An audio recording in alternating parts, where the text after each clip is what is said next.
Permasalahan umum yang sering kita temui di lapangan adalah terkait dengan pemenataan. Ya, teknologi pemetaan cerdas pada konstruksi jalan ini akan membantu mengendalikan mutu hasil pekerjaan yang lebih baik.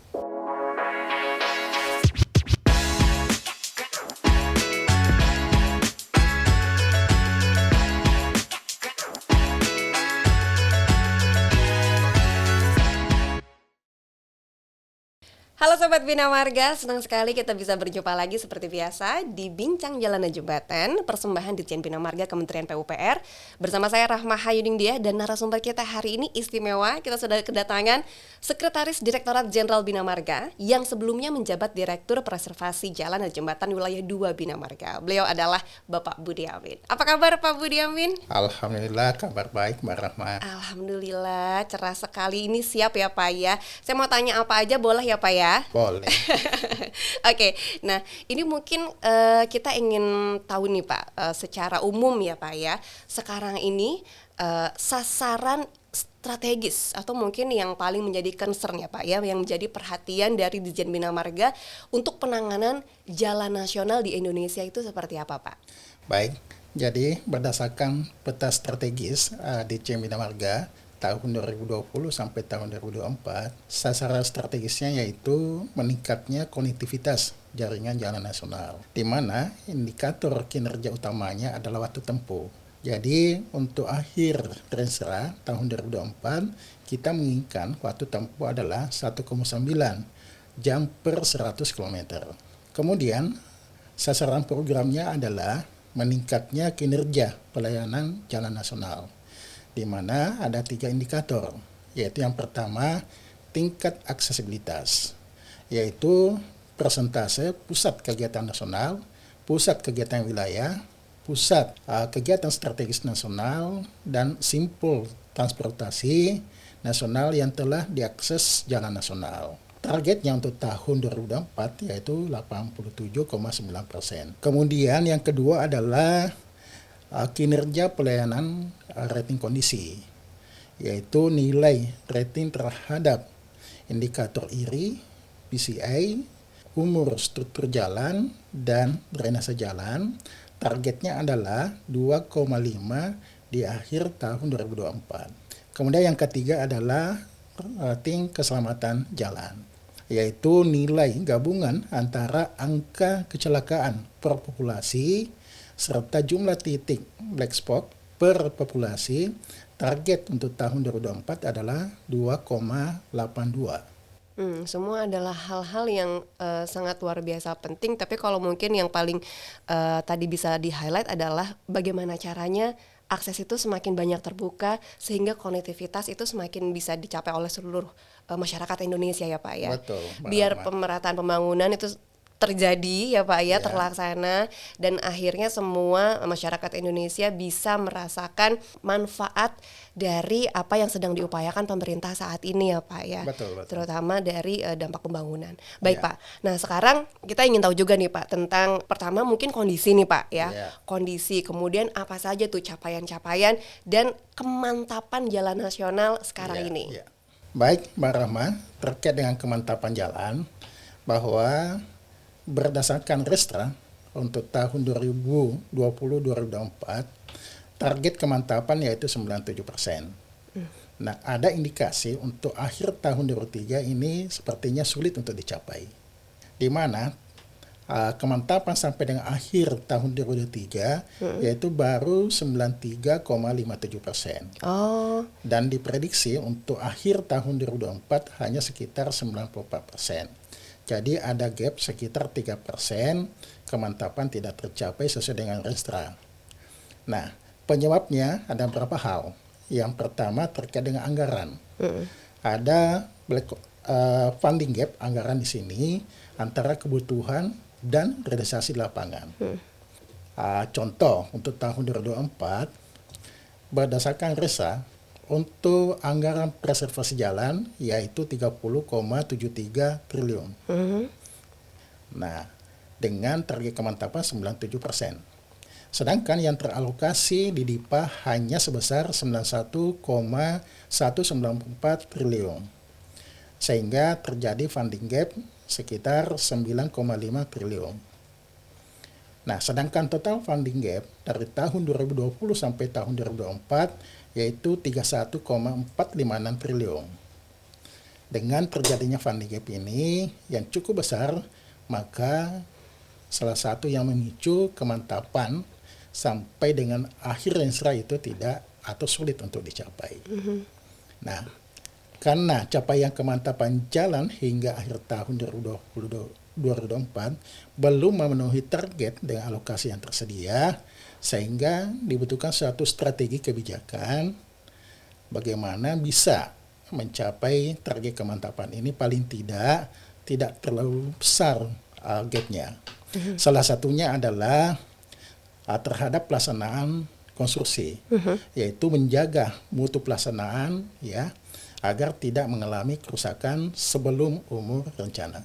Nah, sebenarnya kan tinggal sedikit lagi ya Pak ya dari target ya Pak ya. Yeah. Tapi memang strategi kebijakan ini sudah disusun. Jadi sebetulnya tidak ada yang perlu terlalu dikhawatirkan begitu ya Pak ya. Karena semuanya sudah disiapkan. Nah, ini supaya kita makin terbangun optimismenya ya Pak. Strategi kebijakan apa nih Pak kira-kira yang akan diterapkan? Baik. Jadi tadi saya menyampaikan ada beberapa faktor ya. Yang pertama tadi terkait dengan keterbatasan anggaran funding gap. Nah, ini domainnya memang bukan di kita, bukan di Bina Marga. Ini utamanya dari kemampuan fiskal atau dana kita ya. Sehingga kita menyelesaikan dengan dana yang ada. Kemudian yang kedua mengenai odol tadi domainnya juga bukan sepenuhnya di kita. Itu lebih banyak ke teman-teman Kementerian Perhubungan dan pihak kepolisian. Nah, salah satu yang bisa kita membuat kebijakan adalah bagaimana mengendalikan mutu di lapangan supaya hasil yang dicapai itu lebih baik. Nah, salah satu strategi adalah penerapan teknologi pemadatan cerdas ya yang dapat meningkatkan mutu pelaksanaan konstruksi jalan. Pemadatan cerdas. Ternyata solusinya dengan dilakukan pemadatan cerdas. Tapi kayaknya itu kita masih belum terlalu familiar ya Pak ya. Pemadatan cerdas ini sebuah teknologi baru kah atau apa Pak? Baik. Jadi pemadatan cerdas ini adalah pemadatan yang menggunakan mesin gilas bergetar yang dilengkapi dengan sensor digital. Oh, sebelumnya kita tidak pernah melakukan ini Pak? Secara konvensional itu belum, masih manual. Ya. Nah, di mana sensor ini dapat mengukur atau merekam data yang secara otomatis terhadap jumlah lintasan, kepadatan bahan, dan identifikasi anomali yang terjadi selama proses pemadatan. Nah, itu adalah suatu strategi kebijakan yang akan kita terapkan ke depannya supaya kualitas pekerjaan yang dihasilkan di lapangan itu betul-betul bisa lebih tahan lama. Jadi apapun pokoknya dilakukan ya Pak ya di tengah segala keterbatasan. Kalau buat Pak Budiamin nggak ada kata-kata mentok di kamus ya Pak ya? Ya, orang PUPR khususnya Bina Marga nggak ada kata mentok. Nggak boleh ya Pak? Harus terus mencari inovasi. Betul, karena ini yang dihadapi adalah untuk kepentingan seluruh rakyat Indonesia. Betul. Ya Pak ya. Nah, mungkin pertanyaan yang berikutnya soal pemadatan cerdas ini bedanya kali ya Pak ya dengan pemadatan konvensional itu apa Pak? Baik, permasalahan umum yang sering kita temui di lapangan adalah terkait dengan pemadatan, ya, di mana tingkat pemadatan dan keseragaman pemadatan yang dicapai sesuai ketentuan spesifikasi agak sulit untuk kita ketahui secara real time. Nah, sehingga terkadang ini menjadi pemicu terjadinya kerusakan pada jalan, bahkan pemicu terjadinya kerusakan dini, yang menyebabkan umur layanan jalan tidak tercapai. Kemudian, teknologi pemadatan cerdas pada konstruksi jalan ini akan membantu mengendalikan mutu hasil pekerjaan yang lebih baik. Ya, karena menggunakan alat dengan sensor yang dapat memonitor kepadatan pada keseluruhan area konstruksi secara real time.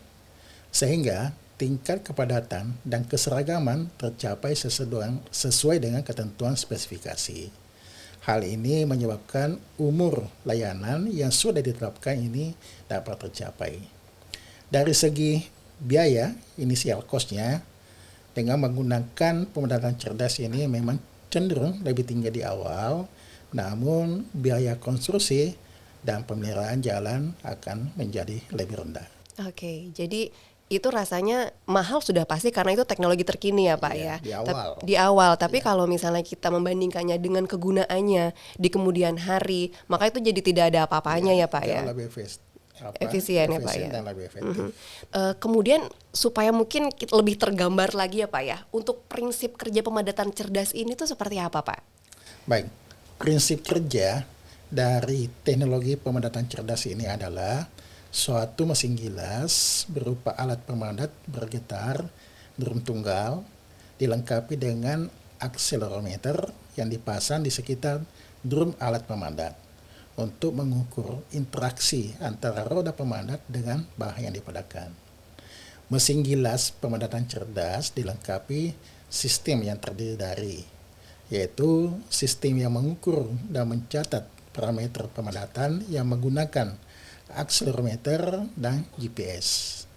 Kemudian, sistem yang dilengkapi jaringan internet untuk mengirimkan data ke dalam sistem penyimpanan dan sistem perangkat yang dapat menampilkan data pendukung dan hasil pengukuran akselerometer dan GPS secara langsung. Kemudian ada sistem dokumentasi terintegrasi yang mampu menampilkan peta kode warna real time dan nilai respon kekakuan, lokasi alat pemadat, jumlah lintasan pemadatan, setting mesin, kecepatan selama proses pemadatan, serta frekuensi dan amplitudo drum alat pemadat. Betul-betul menjawab semua kebutuhan untuk proses pembangunan jalan yang lebih efektif dan efisien ya Pak ya. Yeah. Berarti ini kita harus membahas soal pemadatan cerdas ini lebih detail. Siap. Tapi kayaknya harus di part kedua nih Pak, karena akan lumayan panjang soalnya menarik sekali. Gitu ya Pak ya. Jadi Boleh. mungkin kita jeda dulu kali ya Pak ya. Boleh. Nah, buat Sobat Bina Marga yang ingin tahu terus gimana update-nya tentang perkembangan pembangunan jalan dan jembatan, makanya subscribe YouTube channel ini. Setiap Senin dan Kamis kita akan upload episode terbaru. Nggak cuma ada di YouTube channel, tapi juga ada di Spotify. Dan jangan lupa untuk follow sosial media kami di @pupr_Bina Marga. Waktunya saya Rahma Hayuning pamit. Pak Budiamin, jangan geser kemana-mana, kita akan ketemu lagi di part 2. Kalau untuk yang sekarang saya ucapkan terima kasih banyak. Sama-sama. Jangan lupa Pak, tetap semangat, Semangat menyambung menyambung negeri.